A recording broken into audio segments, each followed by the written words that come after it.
Bonjour tout le monde, bienvenue sur les bêtises de Choc-Miel. Alors aujourd'hui, une recette de gratin de pommes de terre avec du jambon de Bayonne, un peu de crème, du persil, du parmesan. Vous allez voir, ça a tombé par terre.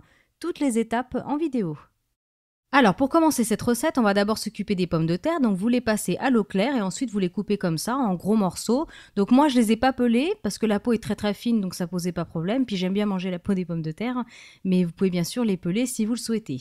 Donc vous les découpez en gros cubes comme ça et ensuite vous allez les faire cuire donc à l'eau ou en cocotte minute pour à peu près 16-20 minutes.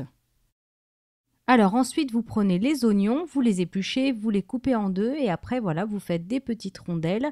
Donc assez fines, comme ça, la cuisson au four, ça va cuire très rapidement. Ils vont être bien fondants.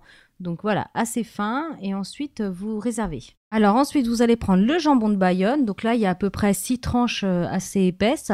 Vous les coupez en grandes lamelles comme ça et après, vous les redécoupez dans l'autre sens pour faire un peu des gros lardons. Alors ensuite, vous n'êtes pas obligé, mais vous pouvez retirer les petites couches une à une. Voilà, moi je préférais, comme ça on peut les éparpiller un petit peu partout dans le plat. Donc soit vous les retirez, les petites couches, soit vous laissez vraiment en gros lardons.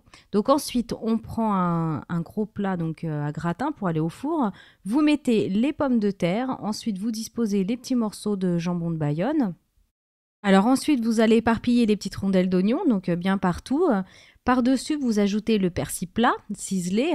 Et ensuite, on va mettre de la crème fraîche épaisse. Alors, vous pouvez mettre de la semi-liquide, enfin une autre sorte de crème fraîche. Donc, vous l'ajoutez par-dessus. Alors ensuite, vous allez ajouter le parmesan, donc du parmesan en poudre ou éventuellement des copeaux si vous en avez. Donc là, j'ai pas étalé la crème fraîche, mais vous pouvez le faire pour que ça fasse un petit peu plus joli.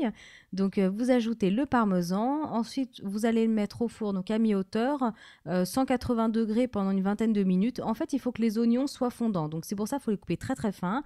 Donc quand les oignons sont fondants et que le dessus a gratiné légèrement, c'est bon, c'est prêt. Bien, je vous souhaite un très bon appétit, une bonne recette et comme d'habitude, les proportions sont sur YouTube mais aussi sur Facebook en cherchant Choc-Miel. À bientôt!